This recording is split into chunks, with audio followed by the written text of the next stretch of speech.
حسین دیکھیے وہاں بھی کام آ گیا، حسین زندہ باد حسین۔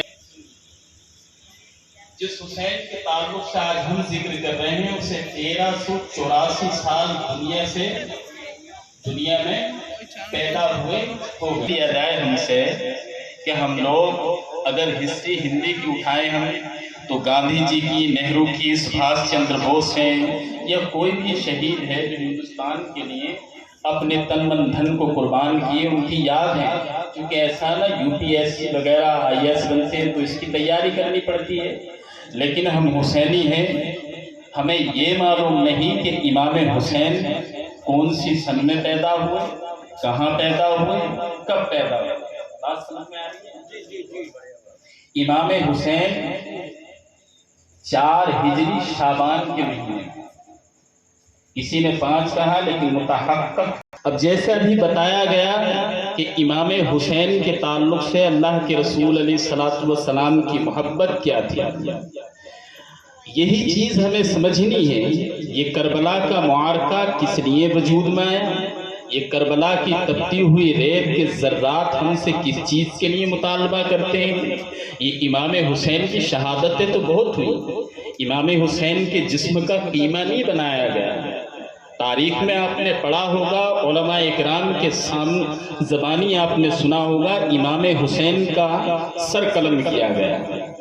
سر قلم کیا گیا، لیکن سید الشہداء کا لقب ملا،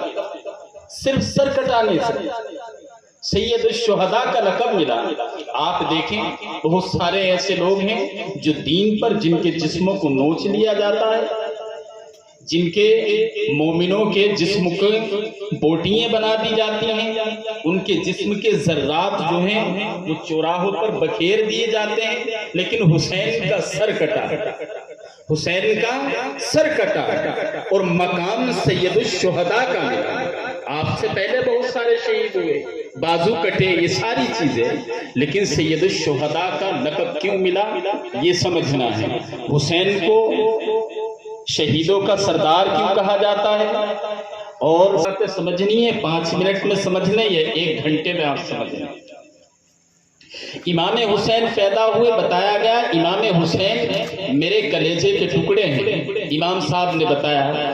کیونکہ حدیث پاک میں آیا ہے الفاطمۃ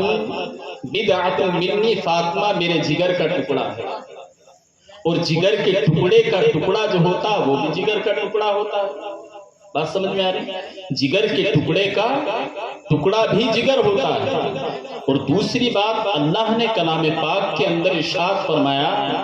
انما یرید اللہ لیذھب عنکم الرجس اہل البیت ویطہرکم تطہیرا، اسے ذہن میں رکھیں،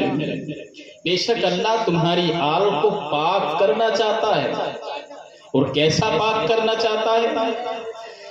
امام حسین رضی اللہ تعالی عنہ کی والدہ حضرت فاطمہ سیدہ طیبہ طاہرہ، آپ کے تعلق سے بتایا جو ماہواری کا عموماً عورتوں کو خون آتا، حضرت طیبہ کو نہیں آیا، پاک کیا اللہ رب العزت نے۔ امام حسین رضی اللہ تعالی عنہ کے والد کو پاک کیا،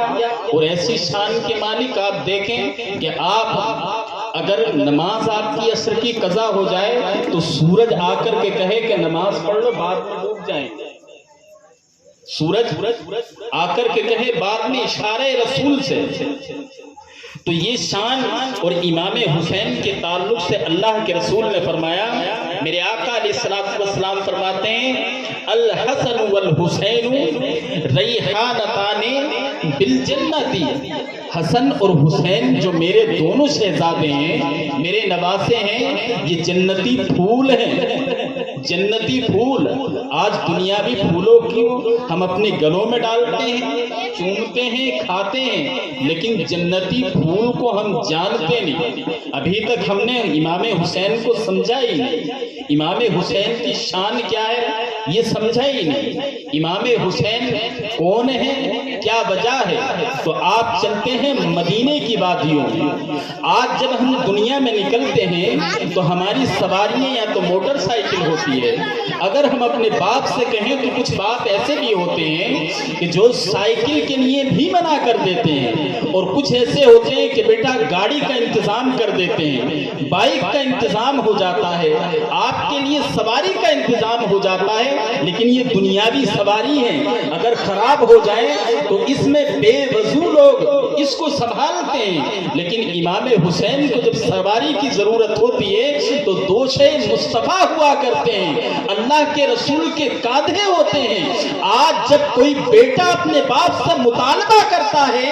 کہ ہمیں یہ چاہیے تو اس کی ضرورت کے مطابق سامنے رکھی ہوئی چیز کو عطا کر دیا جاتا ہے، لیکن جب امام حسین نے اللہ کے رسول سے کہا یا رسول اللہ دنیا کے لوگ سواری سے عیدگاہ میں جا رہے ہیں، دنیا کے بچے کوئی گھوڑے پر جا رہا ہے، کوئی اونٹ کی سواری کر رہا ہے، لیکن ہمارے پاس نہ اونٹ ہے نہ گھوڑا ہے، تو مصطفیٰ صلی اللہ تعالی علیہ وسلم جو خالق کائنات کے محبوب ہیں، اللہ کے رسول مصطفیٰ پیار جان رحمت اپنے پیارے نواسے حسین کو اٹھا کر کاندھوں پر بٹھالتے ہیں اور کہتے ہیں حسین یہ دنیاوی سواری ہے جو خراب ہو سکتی ہے، جو دنیا میں تمہارے ساتھ ہے، لیکن آج تمہاری سواری دنیاوی سواری نہیں ہے بلکہ دوشے مصطفیٰ ہے، جن کے کاندھوں کے تعلق سے اللہ کے رسول علیہ السلام فرماتے ہیں کہ اس کاندھوں کا مقام یہ ہے کہ کائنات میں ما سوی اللہ کسی چیز کا مقام نہیں ہے، یہ تمہاری سواری ہے۔ اللہ کے رسول نے بٹھایا اور بٹھانے کے بعد کہا اے نانا جان سواری پر تو بیٹھ گئے، سواری پر، لیکن لوگ راس پکڑے ہوئے ہیں، راس سمجھتے ہیں نا، لگام پکڑے ہوئے ہیں، ہم اپنی سواری کو موڑیں گے کیسے؟ اللہ کے رسول وہ نبی جو اپنی زوجہ مطہرہ سے ارشاد فرماتے ہیں عائشہ یہ